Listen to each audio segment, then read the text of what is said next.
আমরা দেখেছি কিছু নক্ষত্র আকারে অপেক্ষাকৃত বড় এবং তারা থেকে থেকে অন্যদের মতো জ্বলজ্বল করে না। বহু যুগ ধরে আমাদের প্রাচীন পূর্বপুরুষেরা এই আলোক বিন্দুদের লক্ষ্য রাখতেন রাতের পর রাত, মাসের পর মাস।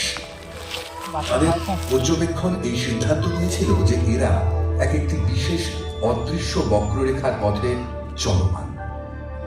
প্রাচীন গ্রিকদের চোখে এরাই ছিল ওয়ান্ডারার্স, অর্থাৎ পর্যটক। এখন আমাদের কাছে যারা গ্রহ হিসেবে পরিচিত। এখন আমরা জানি এই গ্রহরা মহাকাশের বহু দূরান্তের অপূর্ব সব জগৎ, যারা আমাদের সূর্যের আলোয় আলোকিত। যত সময় বয়ে যায় আকাশ যেন পূর্ব থেকে পশ্চিমে চলমান মনে হয়, কিন্তু আমরা জানি আকাশ নয়, আমাদের পৃথিবী আবর্তিত হচ্ছে পশ্চিম থেকে পূর্বে।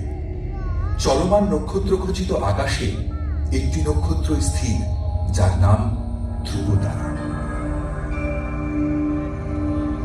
কলকাতার আকাশে উত্তর দিকে 22 ডিগ্রি উচ্চতায় এই ধ্রুবতারার অবস্থান। আকাশে ইতস্তত বিক্ষিপ্ত অগণিত নক্ষত্রদের মধ্যে আমাদের পূর্বজনেরা কিছু কিছু নকশার কল্পনা করতেন। তারা এটাও লক্ষ্য করেছিলেন যে নক্ষত্রদের মধ্যে পরস্পরের দূরত্ব সারা বছর একই থাকে। আকাশে নক্ষত্রদের অবস্থান স্থির করার জন্য স্বল্প দূরত্বে অবস্থানরত নক্ষত্রদের এক একটা গোষ্ঠীতে ভাগ করেছিলেন তারা। এইরকম 88টি নকশার প্রত্যেকটিকে কতগুলো কাল্পনিক রেখায় সংযোগ ঘটালেন। আকাশে ছড়িয়ে থাকা নক্ষত্র গোষ্ঠীর এই নকশাগুলো ছিল কাল্পনিক, কিন্তু মানুষের দৈনন্দিন পরিচিত ছবি। এরাই হলো কনস্টেলেশন বা তারামণ্ডল। সাগরযাত্রীরা যুগ যুগ ধরে আকাশের প্রাচীন মানচিত্রের সহায়তায় গভীর সমুদ্রের দিক নির্দেশ করতেন আর ধারণা করতেন সময়। প্রাচীন আকাশ পর্যবেক্ষকদের তারামণ্ডলকে ঘিরে পুরাণের কল্পকাহিনী ক্রমশ সম্পর্ক খুঁজে পেল ঋতু পরিবর্তনে, আসন্ন বন্যা এবং খেতে বীজ বপনের সময়ের সঙ্গে। আজকের আকাশের তারামণ্ডলদের মধ্যে লক্ষণীয়টি হল অরায়ন বা কালপুরুষ।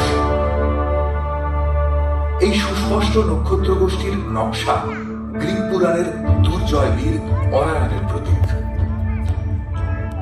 শিকারীর কটিবন্ধে একটি সরল রেখায় 3টি উজ্জ্বল নক্ষত্র মানুষের জীবনে বহু যুগের এক তাৎপর্য বহন করে চলেছে।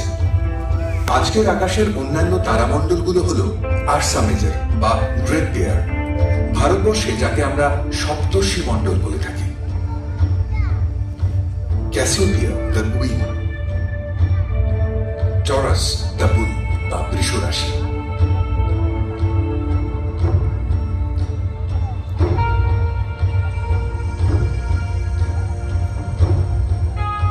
সিগনাস বা হংস রাশি। প্রযুক্তির উন্নয়নে আমরা পেয়েছি সেই দৃষ্টিশক্তি যা আমাদের সামনে এনে দিয়েছে মহাকাশের গভীরতম অন্ধকারের অঞ্চল, যাদের অসীম দূরত্ব আড়াল করে রেখেছিল তাদের অস্তিত্ব। ব্রহ্মাণ্ডতার অসীম অজানার আড়াল তার অকল্পনীয় মহাজাগতিক বস্তুর চরিত্র আর প্রকৃতি আমাদের বিস্মিত করে তুলেছে। আমাদের অর্জিত জ্ঞান মহাজাগতিক ঘটনার অগ্রগতির রহস্য উদ্ঘাটন করছে, পারছে জানতে মহাকাশের সব জ্যোতিষ্কের উৎস আর ক্রমবিবর্তনকে, শনাক্ত করতে পারছে ক্রমসূচির অন্ধকারে লুকিয়ে থাকা তাদের বর্ণাঢ্য আর রহস্যাবৃত উপস্থিতি।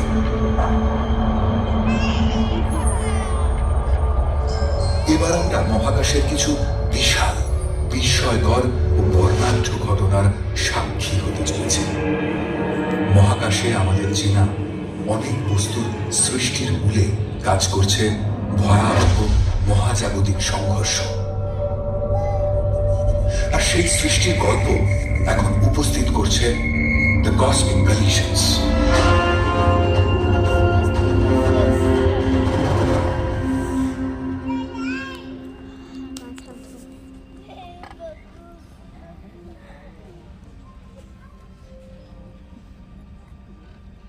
নক্ষত্রখচিত মহাকাশের এই অনন্ত সাগর বেলায় দাঁড়িয়ে অগণিত নক্ষত্রের জগৎকে যেন শান্ত মনে হয়, যেন নিয়ে আসে কোনো আশ্বাস, এক শৃঙ্খলার অনুভূতি।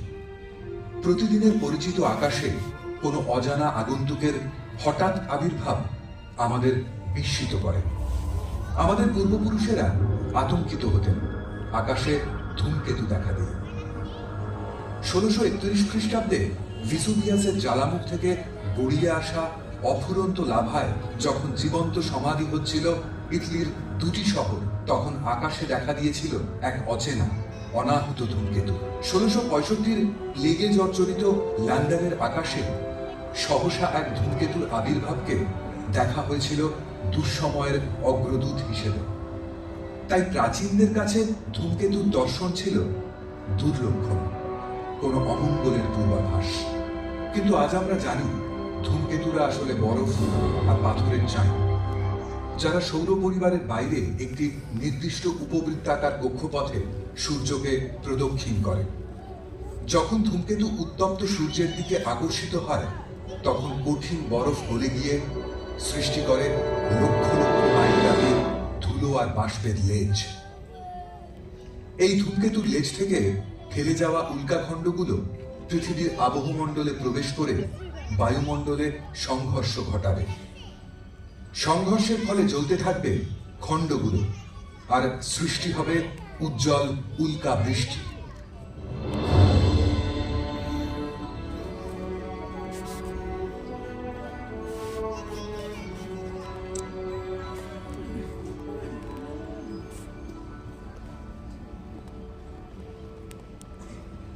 এই বিপুল ব্রহ্মাণ্ডের এক অতি ক্ষুদ্র সদস্য এই পৃথিবী, যার সবকিছুর পরিবর্তন ঘটে চলেছে দ্রুত গতিতে। শুধু পৃথিবীতে নয়, পরিবর্তন ঘটে চলেছে অবিচ্ছিন্নভাবে ব্রহ্মাণ্ড জুড়ে। শুধু গ্রহ বা নক্ষত্র নয়, নক্ষত্রপুঞ্জেরা ছুটে চলেছে ব্রহ্মাণ্ডব্যাপী অভিকর্ষের অমোঘ আকর্ষণে। একসময় তারা সংঘাতেও লিপ্ত হতে পারে। এই সংঘাত আশঙ্কাজনক, কিন্তু তা ভয়ঙ্কর হতে পারে, আবার কখনো সুন্দর।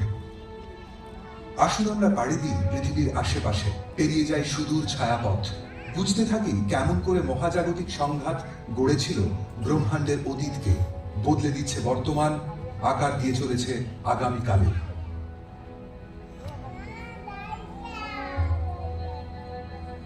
চাঁদের জন্ম রহস্য নিয়েছিল অনেক তত্ত্ব। সাম্প্রতিককালে বিজ্ঞানীরা নিয়ে এলেন নতুন একটি। আসুন আমরা পিছিয়ে যাই সময়ের পথ ধরে 450 কোটি বছর অতীতে, দেখতে কি ঘটেছিল সেই সময়।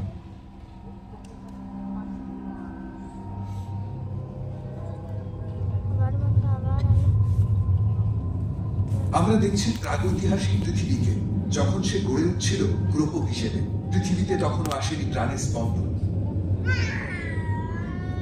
সেই আদিকালে আমাদের সৌরজগতে ভেসে বেড়াতো অসংখ্য পাথর। কেউ ছিল অতিকায় গ্রহ আকারের, অনেকেই আকর্ষিত হচ্ছিল পৃথিবীর দিকে। একটি এসে পড়ল বড্ড কাছে।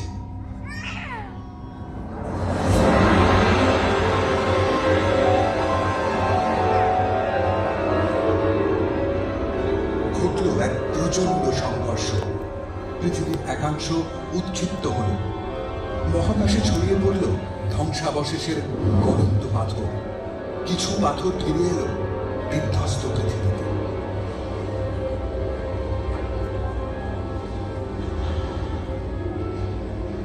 বাকিরা থেকে গেল কক্ষপথে। এদের মহাকাশের বুকে একেবারে হারিয়ে যেতে দেয়নি মাধ্যাকর্ষণ।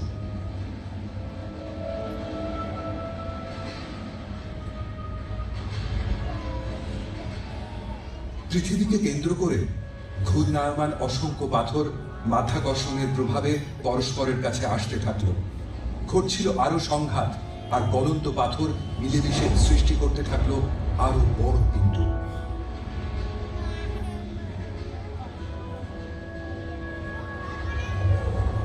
এক সপ্তাহের মধ্যে পিণ্ডগুলো বড় থেকে আরো বড় আকার নিল।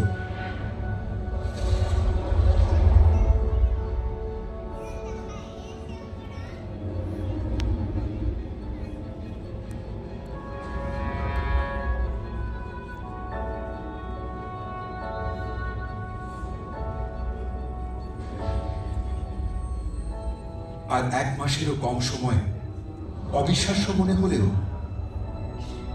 জন্ম নিল চাঁদ। হ্যাঁ, এটাই ঠিক, মাত্র 1 মাসে জন্ম নিয়েছিল আমাদের চাঁদ। এইভাবে জন্ম নিল আজকের চাঁদ। এটা ভাবতে অবাক লাগে যে রাতের আকাশের এই কল্পনারঙিন গোলক আসলে এক বিপুল সংঘর্ষের পরিণতি, কিন্তু এটাই সত্যি। সহস্র পদ্ধতির মধ্যে দিয়ে সংঘর্ষই পৃথিবীতে এনেছিল প্রাণ। সংঘর্ষের শক্তি হেরিয়েছিল পৃথিবীর অক্ষ। এলো ঋতু বৈচিত্র্য আর চাঁদের মাধ্যাকর্ষণে নদী আর সাগরে এলো জোয়ার ভাটা। তারপর থেকে আজ অনেক শান্ত হয়েছে সৌরজগৎ। তাই বহিরাগত কোনো গ্রহের পৃথিবীতে আছড়ে পড়ার ভয় থেকে আমরা মুক্ত। কিন্তু আরো অনেক সংঘর্ষ আমাদেরকে প্রভাবিত করেছে প্রতিদিন প্রতিক্ষণে। তার কিছু গুরুত্বপূর্ণ সংঘর্ষ ঘটে চলেছে আমাদের সূর্যে। অবশ্য কথা ভাবার কোনো কারণ নেই যে পৃথিবী আর সূর্যের মধ্যে নিকট ভবিষ্যতে কোনো সংঘর্ষ ঘটতে চলেছে। পৃথিবীর কক্ষপথ বেশ স্থিতিশীল এবং তা স্থিতিশীল থাকবে আরো বেশ কয়েক কোটি বছর। পৃথিবীর বুকে শত কোটি প্রাণ স্পন্দিত হয় সূর্যের গভীরে অবিরাম সংঘাতের কারণে। আমাদের সূর্য একটি নক্ষত্র, রাতের আকাশে অসংখ্য নক্ষত্রের একটি। সূর্যকে শান্ত এবং দীপ্ত একটি স্বর্ণ গোলকের মতো দেখায়, কারণ সূর্যের অবস্থান তুলনামূলকভাবে আমাদের অনেক কাছে, কিন্তু সূর্য কোথাও শান্ত নয়। সূর্যের শীতলতম অংশ বলেই সৌরকলঙ্কগুলোকে কালো দেখায়। এদের তাপমাত্রা প্রায় 4400 ডিগ্রি সেন্টিগ্রেড। সূর্যের বাকি অঞ্চলের উত্তাপ 5600 ডিগ্রি সেন্টিগ্রেড। সূর্যের বিপুল শক্তি অন্য সব নক্ষত্রের মতোই জন্ম নেয় অসংখ্য প্রোটন কণার সংঘর্ষের মধ্যে দিয়ে। প্রতি সেকেন্ডে অগণিত প্রোটন কণার সংঘর্ষ ঘটায়, ডুবে যায় সূর্যের কেন্দ্রে আর বিচ্ছুরিত হয় বিপুল শক্তি। সূর্যের শক্তির প্রধান অংশই রূপান্তরিত হয় আলো এবং উত্তাপে।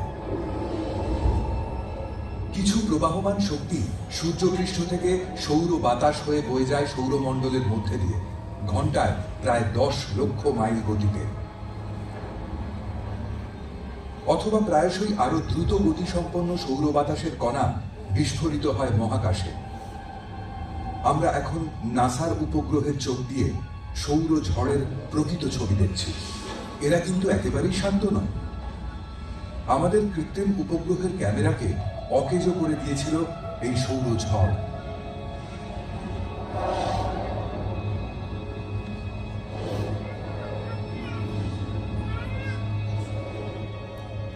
সৌর ঝড় বিস্ফোরিত হয়ে বয়ে চলেছে সৌরমণ্ডল জুড়ে, প্রতিদিন প্রতিক্ষণে।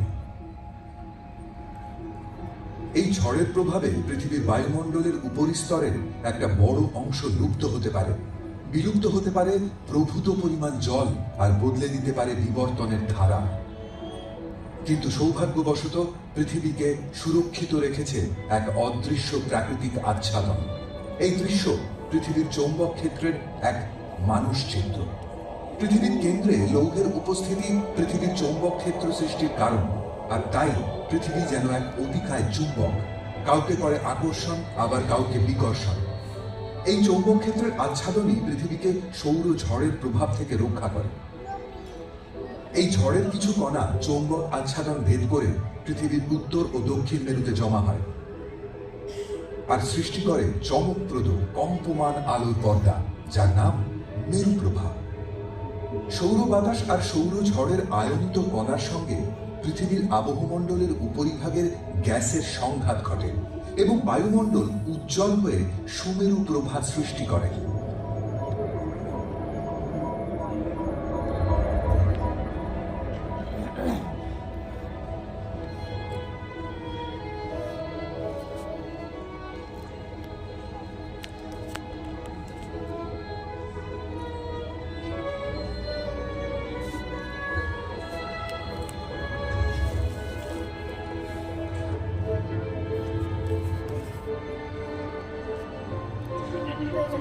যা বিমান চলাচলের এলাকা ছাড়িয়ে অনেক অনেক,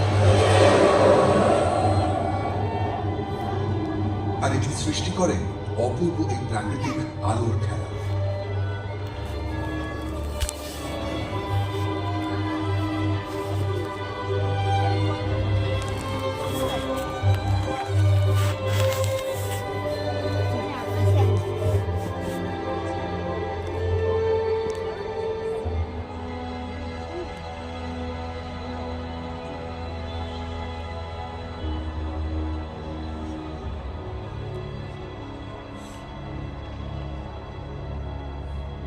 কিন্তু সব সংঘর্ষই সুন্দর আর বিপদ মুক্ত নয়।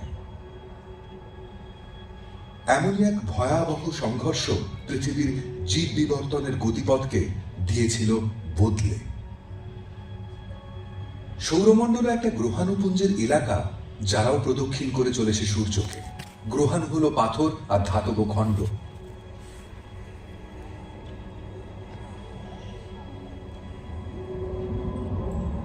বেশিরভাগ গ্রহাণুর কক্ষপথ সুদূর মঙ্গল এবং বৃহস্পতির কক্ষপথের মধ্যবর্তী অঞ্চলে অবস্থান করছে, কিন্তু কেউ কেউ কখনো পৃথিবীর খুব কাছে চলে আসে। এই সম্ভাবনা 10 লক্ষে একবার, যখন কোনো বিশাল গ্রহাণু পৃথিবীতে আছড়ে পড়ে। তবে 6.5 কোটি বছর আগে এই ঘটনা ঘটেছিল।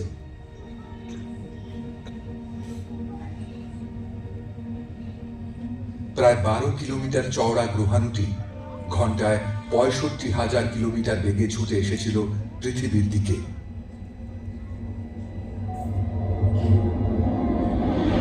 কিন্তু সেই পৃথিবী ছিল না আমাদের এই পরিচিত জগতের মতো। সেখানে ছিল না মানুষের অস্তিত্ব।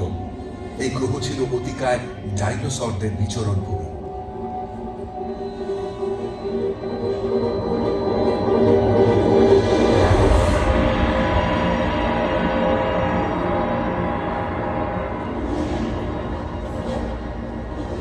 গ্রহাণুটি আছড়ে পড়েছিল আজকের মেক্সিকোর কাছে। সেই সংঘাতে পৃথিবী হয়ে উঠল এক অগ্নিগোলক, আর ভূস্মীভূত হল দৃষ্টিসীমানার সবকিছু। বাষ্পীভূত মাটি আর পাথর প্রচন্ড বিস্ফোরণে ছিটকে গেল মহাকাশে। উত্তপ্ত মাটি আর পাথর বৃষ্টি হয়ে নেমে এলো, আর উত্তপ্ত হলো আবহমণ্ডল। তপ্ত আরক্ত ভগ্নাবশেষ আছড়ে পড়তে থাকলো পৃথিবী পৃষ্ঠে অবিরাম। গ্রাস করল আগুন সব দিক। পৃথিবী হয়ে উঠল এক অগ্নিকুণ্ড। তাপমাত্রা ছাড়িয়ে গেল 300 ডিগ্রি সেন্টিগ্রেড। আবহমণ্ডল ছেয়ে গেল ধোঁয়া আর ছাইয়ে। 6 মাস অন্ধকারে ঢেকে রইল পৃথিবী।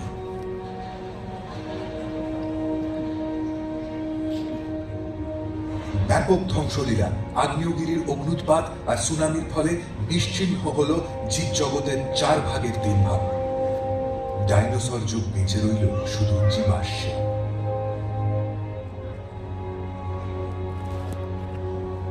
কিছু ডাইনোসরের বিবর্তনে উদ্ভব হলো আজকের পাখিদের। কিছু স্তন্যপায়ী টিকে রইল বিবর্তনের পথে বিকশিত হতে। তবে গ্রহাণুর এই সংঘর্ষ না ঘটলে পৃথিবীর মাটিতে হয়তো হাঁটা হতো না মানুষের। এমন সংঘর্ষ কিন্তু আবার ঘটতে পারে।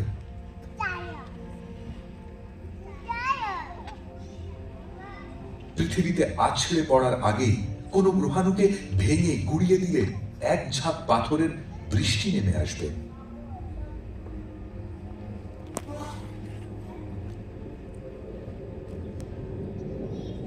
মাধ্যাকর্ষণ শক্তিকে কাজে লাগিয়ে গ্রহাণুর কক্ষপথ বদলে দেওয়া যেতে পারে। কোনো মহাকাশযানকে যদি একটা গ্রহাণুর দিকে পাঠানো যায়, তাহলে মহাকাশযানের সামান্য মাধ্যাকর্ষণ গ্রহাণুর কক্ষপথে যথেষ্ট পরিবর্তন ঘটিয়ে তার গতিপথকে বদলে দেবে। এই পদ্ধতি হয়তো সময় সাপেক্ষ, কিন্তু সময় ধীরে ধীরে বদলে দেবে গ্রহাণুর কক্ষপথ। অবশেষে তার গতিপথ সরে যাবে শত শত কিলোমিটার।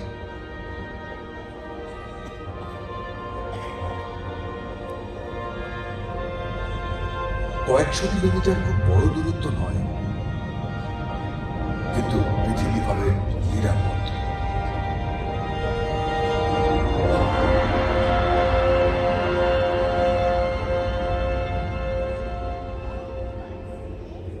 এই মুহূর্তে এটা একটা ভাবনা মাত্র, কিন্তু এই ভাবনা সম্ভাবনাময়। অনেক বিজ্ঞানীর মতে এটাই শ্রেষ্ঠ উপায়। ভবিষ্যতে আরো উন্নত কোনো প্রস্তাব নিয়ে হয়তো কেউ আসবেন, যা সহজেই প্রতিহত করবে এই মহাজাগতিক পর্যটকদের আক্রমণ। আমরা জানি চাঁদের জন্ম এক সংঘর্ষের পরিণতি। আবার এই সংঘর্ষই প্রতিক্ষণে যোগাচ্ছে সূর্যের জ্বালানি।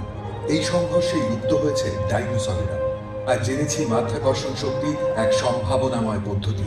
যাকে কাজে লাগিয়ে গ্রহাণু আর পৃথিবীর মধ্যে সংঘর্ষ প্রতিহত করা যায়।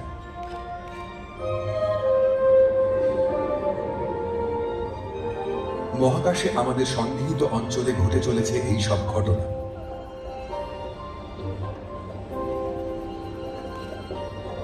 কিন্তু ব্রহ্মাণ্ডের বাকি অঞ্চলে কি ঘটে চলেছে? ভবিষ্যতেই বা কি ঘটবে? আরো কত মহাজাগতিক সংঘর্ষ আমাদের জন্য অপেক্ষমান?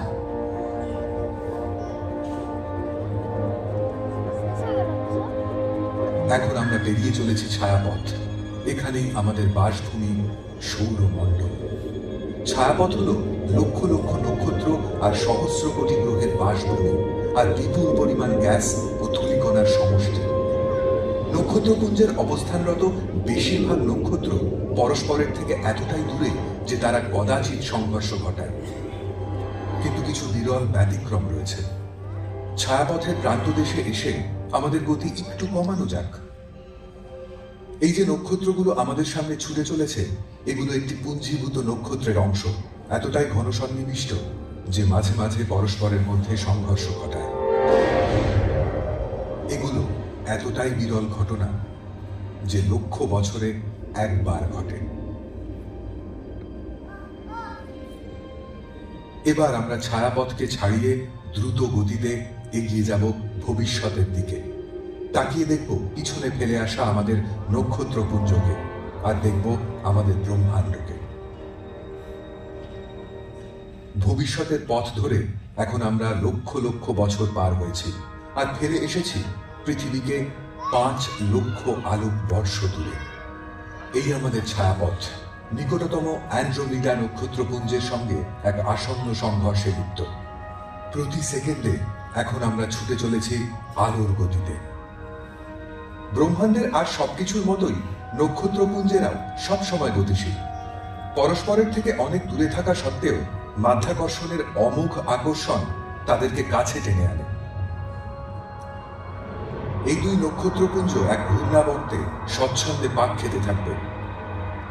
কখনো চকিতে পরস্পরকে স্পর্শ করে আবার দূরে সরে যাবে। দুটি নক্ষত্রপুঞ্জের গ্রহ আর নক্ষত্রগুলো পরস্পরের থেকে অনেক দূরে থাকায় তাদের মধ্যে কোনো সংঘর্ষ ঘটবে না।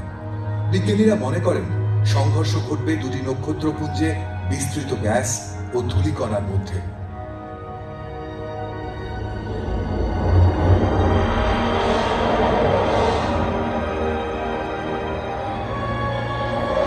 আর এই সংঘর্ষের পরিণতিতে জন্ম নেবে অসংখ্য গ্রহ আর নক্ষত্র। অবশেষে লক্ষ কোটি বছর পরে ছায়াপথ আর অ্যান্ড্রোমিডা এক নতুন অতিকায় নক্ষত্রপুঞ্জে পরিণত হবে। নক্ষত্রপুঞ্জের জন্মাবর্তে সংঘর্ষ একটি স্বাভাবিক ঘটনা। আমাদের ছায়াপথ জন্ম নিয়েছিল ছোট ছোট অনেক নক্ষত্রপুঞ্জের পরস্পরের সংঘর্ষে। সংঘর্ষ ছাড়া ছায়াপথের অস্তিত্ব থাকতো না আমাদের কোনো অস্তিত্ব। মহাজাগতিক সংঘর্ষ চলমান ও দীপ্ত, সৃষ্টি করেছে এমন অনেক কিছুই যা আপাতদৃষ্টিতে মনে হয় স্বতঃসিদ্ধ। সৃষ্টি করেছে উজ্জ্বল চাঁদ, সূর্যের উষ্ণতা ও আলো, ঋতুর বৈচিত্র্য আর অবিরাম সমুদ্র সৈকত সিক্ত করা ঢেউয়ের সারি। সংঘর্ষের প্রভাবে ডাইনোসরেরা হলো প্রাগৈতিহাসিক। বদলে গেল মহাকাশের মানচিত্র, বিবর্তিত হলো নক্ষত্রপুঞ্জ, জন্ম নিল অগণিত নক্ষত্র আর নতুন জগৎ।